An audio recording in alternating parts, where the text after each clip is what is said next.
आप सभी लोग। ऑनलाइन स्टडी के हमारे इस चैनल में आप सभी का स्वागत है। तो आज हम एक नई प्लेलिस्ट स्टार्ट करने जा रहे हैं जो रिलेटेड है हायर मैथमेटिक्स की एक नई प्लेलिस्ट स्टार्ट करने जा रहे हैं और ये वेरी यूजफुल होगी for BSc and BTech students and also for उन एस्पिरेंट्स के लिए जो आईएएस का एग्जाम देने जा रहे हैं और जिनका ऑप्शनल मैथमेटिक्स है। सो बेसिकली इस वीडियो को स्टार्ट करने से पहले इसे लाइक, सब्सक्राइब और शेयर कर दीजिए। सो अब हम वापस अपने टॉपिक पे आ जाते हैं। दैट इज इस प्लेलिस्ट में हम सबसे पहले लेंगे कौन सा टॉपिक, प्रोबेबिलिटी एंड स्टैटिक्स लेंगे। और इसमें प्रोबेबिलिटी एंड स्टैटिक्स जो है आपस में एक दूसरे से इंटर रिलेटेड कैसे होती है, उनसे रिलेटेड न्यूमेरिकल्स और काफी सारी चीजें कराने जाएंगे। तो मैं ये मान के चल रहा हूँ इस प्ले लिस्ट में प्रोबेबिलिटी एंड स्टैटिक्स में कि आपको जो है प्रोबेबिलिटी निकालना आता होगा, प्रोबेबिलिटी क्या होती है बेसिकली, और एडिशन थ्योरम ऑफ प्रोबेबिलिटी यानी मतलब दैट मींस कि दो प्रोबेबिलिटी को कैसे ऐड करते हैं, मल्टीप्लिकेशन थ्योरम, बेंस थ्योरम, ये सब आपको आती होंगी। क्योंकि ऑब्वियसली ये कराने जा रहा हूं तो आप 12th पास आउट होंगे, तो आपको 12th तक का हाई एजुकेशन की रिक्वायरमेंट नहीं है, बस हल्का फुल्का आपको बेसिक नॉलेज होनी चाहिए। तो मैं ये मान के चल रहा हूँ आपको नॉलेज होगी, तो हम उसके आगे कराने जाएंगे। तो बेसिकली सबसे पहले टॉपिक है आज का, हम लेंगे overview of random variable. Basically कि वेरिएबल, रैंडम वेरिएबल होते कितने प्रकार के, क्या होते हैं, कैसे कैसे इससे रिलेटेड काफी सारी टर्म्स है वो कराने जाएंगे।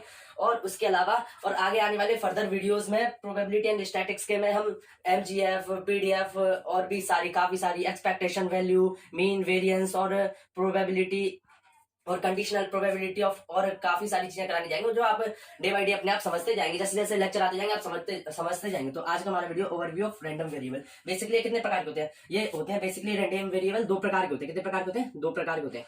एक तो होता है discrete random variable, DRV, discrete random variable, और होता है कंटिन्यूअस रैंडम वेरिएबल, सीआरवी।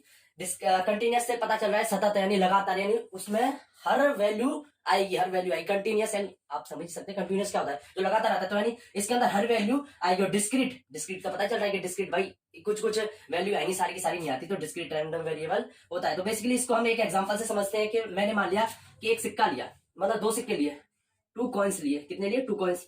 जब उनको उछाल हुआ तो सैंपल स्पेस क्या होगा वो मैंने मान लिया, वो होगा सैंपल स्पेस होगा हेड टेल।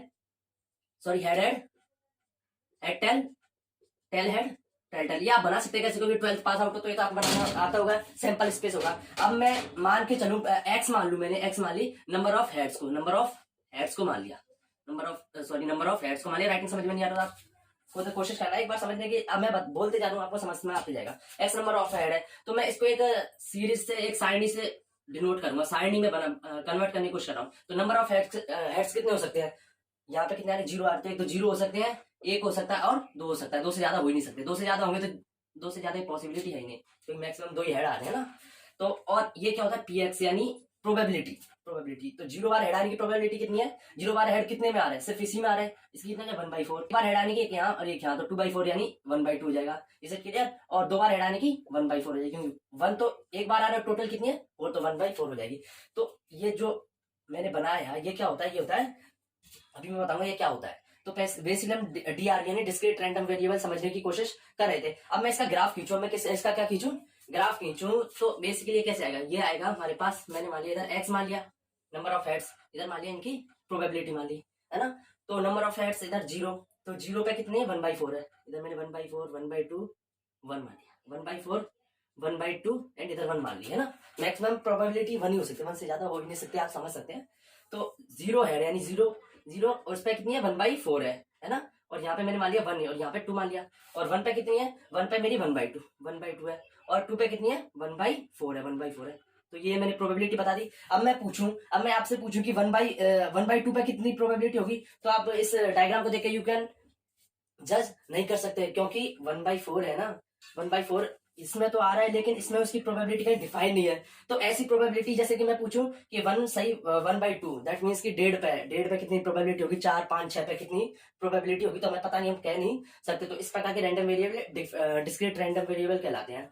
और अगर अब सीआरबी क्या होता है? कंटिन्यूअस रैंडम वेरिएबल, मतलब जब बहुत सारा लार्ज हो जाए, सैंपल स्पेस काफी लार्ज हो जाए, मतलब उसमें हर तरीके की वैल्यू इसके अंदर आ जाए, तो वो क्या होता है? Continuous random variable. और एग्जांपल हम कुछ लेते हैं, कोई भी चीज लेते हैं, जैसे कि अब ये लगातार कंटिन्यूअस, अब इसमें मैं बोलूंगा 0.1 पे भी कुछ ना कुछ प्रोबेबिलिटी आ रही होगी, 0.2 पे भी, 0.3, 1, 2, 3 सब पे आ रही होगी। तो ये इस प्रकार क्या होता है? कंटिन्यूअस रैंडम वेरिएबल होते हैं। सो गाइस यहाँ तक समझ में आ गया। अब हम पढ़ते हैं भाई पीएमएफ पीडीएफ क्या होता है। तो बेसिकली जैसे पीएक्स है कि 0 बार ऐड आने की प्रोबेबिलिटी 1/4 है, इस टाइप की होती है। तो इसको क्या कहते हैं, इसको कहते हैं प्रोबेबिलिटी मास फंक्शन या प्रोबेबिलिटी डेंसिटी फंक्शन। अब डिस्क्रीट रैंडम वेरिएबल जैसे डिस्क्रीट है तो इसके लिए क्या कहते हैं, इसको पीएमएफ कहते हैं, प्रोबेबिलिटी मास फंक्शन। और कंटिन्यूअस होता तो उसको क्या कहते हैं हम, पीडीएफ। बेसिकली कंटिन्यूअस का हम आगे एग्जांपल समझेंगे जिसमें कि कंटिन्यूअस आ रहा होगा, जैसे ई की फॉर्म में आ रहा होगा। अभी तो देखो हमें सिर्फ simple H H T T आ गया, टी एच टी टी आ गया, सिंपल हमें स्पेस बना दिया। लेकिन आगे आगे हमें वेरिएबल की फॉर्म में दे रखा होगा, जैसे एक्स की फॉर्म में, 2x 3x की फॉर्म में हमें दे रखा होगा। तब हमें सैंपल स्पेस कैसे पता चलेगा, तब हम सैंपल स्पेस कैसे निकाल सकते हैं। कंटिन्यूअस का हम बेसिकली कैसे सैंपल स्पेस बनाएंगे, क्योंकि उसमें बहुत सारा लार्ज होगा, वेरी लार्ज को हम लिख नहीं सकते। तो उसको हम एक फंक्शन के रूप में आएगा, एक फंक्शन के रूप में आएगा। तो वो मैं आगे करूंगा, आप समझ जाना धीरे धीरे, घबराने की जरूरत नहीं है। तो पीडीएफ कहते हैं। तो बेसिकली पीएमएफ होता है जिसको पीएक्स भी कह सकते हैं, पीएक्स कह सकते हैं। और इसकी वैल्यू हमेशा 0 या 0 से बड़ी होगी, क्योंकि माइनस में नहीं हो सकती। मैंने पहले बताया था पीएमएफ पीएक्स का बेसिकली एक तरह से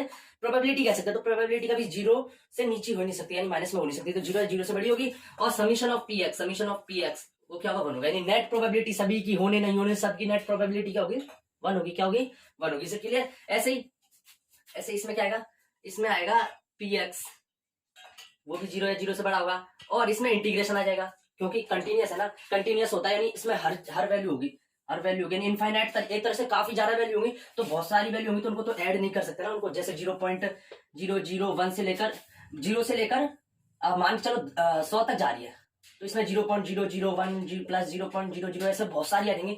तो ऐसा हम अगर ऐसे आ जाता है, काफी सारा आ जाता है, तो इसको इंटीग्रेट करके हम उसका एरिया निकाल लेते हैं। इंटीग्रेट करके उसका जो एरिया निकाल लेते हैं वो उसकी वैल्यू के बराबर होता है। तो हम बेसिकली इसमें इंटीग्रेट करते हैं 0 से इनफाइनाइट, माइनस इनफाइनाइट से इनफाइनाइट बेसिकली, है ना। और पीएक्स डीएक्स हो जाता है, पीएक्स डीएक्स हो जाता है। और ये क्या हो जाएगा, ये हो जाएगा 1 के बराबर। Is it clear students? तो आपको यहाँ तक समझ में आ गया? तो आपको ये लेक्चर कैसा लगा मैं जरूर कमेंट करके बताइए। और आगे आने वाली वीडियो में हम बेसिकली इनको पूरा अच्छी तरीके से डिराइव करेंगे। और बेसिकली अब हम न्यूमेरिकल से ज्यादा समझाने की कोशिश करेंगे। Is it clear students? तो गाइस हल्की सी मिस्टेक है यहाँ पे, पीएक्स नहीं आ गया क्योंकि मैंने बताया ना एक फंक्शन की फॉर्म में होता है। तो एफएक्स से डिनोट करते हैं, किससे, एफएक्स से डिनोट करते हैं। और इधर भी क्या आ जाएगा, एफएक्स आ जाएगा। तो हम आगे लेते हैं कि भाई इनके लिए जो मीन फीन है कैसे निकालते हैं, मीन वेरिएंस और भी काफी सारी चीजें, तो थोड़ा सा समझते हैं कि जो पीएमएफ होता है, पीएमएफ इसके लिए मीन क्या होता है, मीन को किससे डिनोट करते हैं, वो करते हैं एक्सपेक्टेशन ऑफ एक्स। आप सोच रहे हो ये कहां से नहीं टर्म आ गई, तो घबराइए मत, आगे आने वाली वीडियो में इसको ही बताऊंगा, क्योंकि एक वीडियो में इतना सारा कवर नहीं हो सकता। तो बस आप एक बार हल्का फुल्का आइडिया रख लीजिए भाई, एक्सपेक्टेशन ऑफ एक्स होती है, इसको कैसे करते हैं, ये पीएमएफ है तो इसमें इंटीग्रेशन वो आ जाता है, सम आ जाता है, सम ऑफ एक्स डीएक्स हो जाता है, एक्स डीएक्स हो जाएगा, है ना। और ऐसे ही इसमें मीन है, इसमें भी मीन भी ई की पावर ई एक्स से डिनोट करता है एक्सपेक्टेशन ऑफ एक्स यानी एक्सपेक्टेशन अंदर जो फंक्शन है वो एक्स हो जाएगा। एक्स स्क्वायर होता तो expectation of x square, x cube होता तो एक्सपेक्टेशन ऑफ एक्स क्यूब आ जाता। तो इसको क्या डिनोट करें, इधर समीशन आ रहा है तो इधर इंटीग्रेशन आ जाएगा, ये हो जाएगा x dx, x f x dx, x p x से डिनोट करेंगे, इधर क्या x f x d x से डिनोट करेंगे। Is it clear students? So हमारा आज का लेक्चर यहीं पे फिनिश होता है। तो बेसिकली अब आगे आने वाली वीडियोस में हम क्या करेंगे कि इनकी वैल्यू, इनकी एप्लीकेशंस कैसे एप्लीकेट होते हैं आगे आने वाले न्यूमेरिकल्स में। उसके अलावा हम एरिया प्रॉपर्टी करेंगे, MGF movement generating function, movements करेंगे। मूवमेंट्स 3 प्रकार के होते हैं, movements about origin, movements about any point and movements about mean करेंगे। उसके अलावा हम स्क्यूनेस कुर्टोसिस भी करेंगे, जिसकी स्क्यूनेस कुर्टोसिस भी करेंगे। इसका यूज कहाँ होता है, इसका यूज होता है भाई कि जो ग्राफ होता है वो किस तरीके का कि भाई पॉजिटिवली स्क्यूड यानी चपटा है या फैला हुआ है, वो हम आगे आने वाली वीडियो में समझाएंगे। सो बेसिकली आज हम इतना ही करेंगे और आगे आने वाली वीडियो में समझेंगे। सो वीडियो को लाइक, सब्सक्राइब और शेयर कीजिए। Thank you, have a nice day.